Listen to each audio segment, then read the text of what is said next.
Randy, how do you have it scored going into the 8th? 69-64 for MURIQI.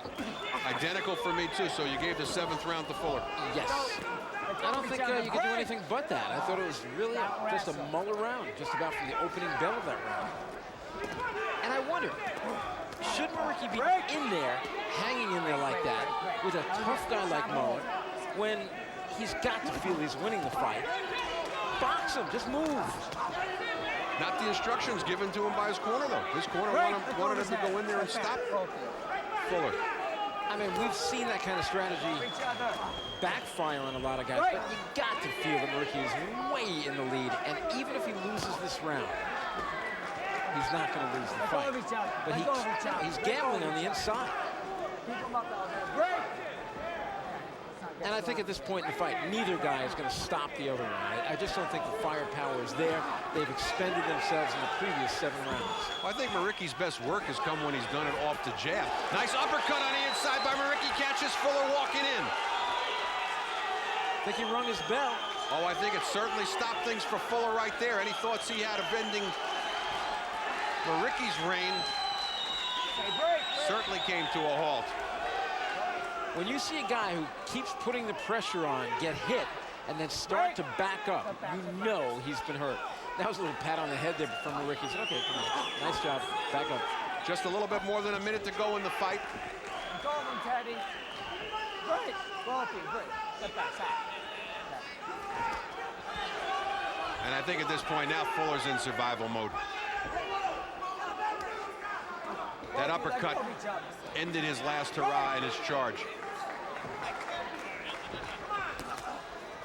And shifted things definitely back in the favor of MURIQI, who unofficially, Randy and I have both up 69-64.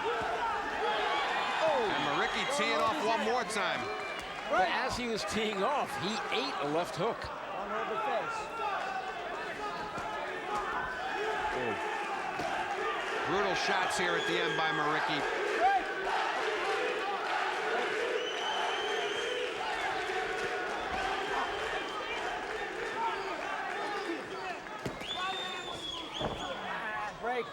And just to keep with tradition, plenty of wrestling here at the end of the fight.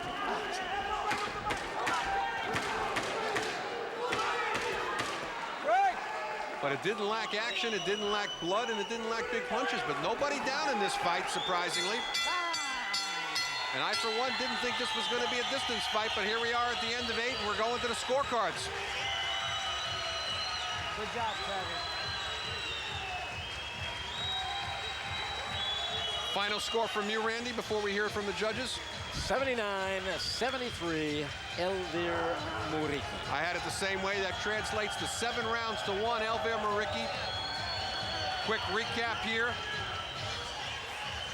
And that is fairly even first round, slightly going to ELVIR MURIQI. Second round, a cut opened up on Fuller's left eye from a headbutt, unintentional, but he was never back in the fight again until the 7th round. He had a brilliant 7th round, came out, at least won it on both Randy and my scorecard.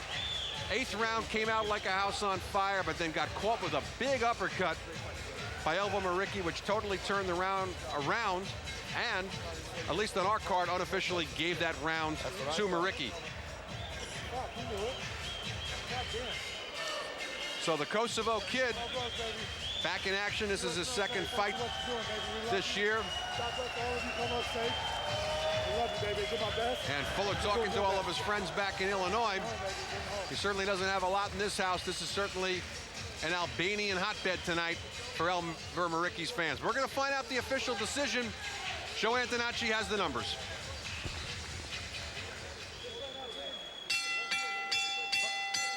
Boxing fans, after 8 rounds of action, we go to the judges' scorecards.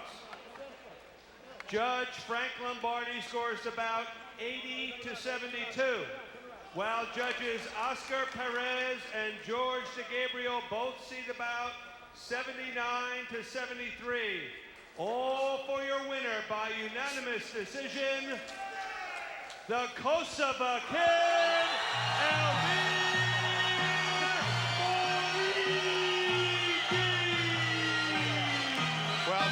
surprise, but everybody on their feet here for the Kosovo kid. ELVIR MURIQI will improve to 32-3, and dropping down to 19-8, Teddy Muller.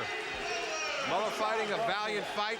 His corner doing a great job on the cut, but might have been wiser to perhaps look towards the no contest.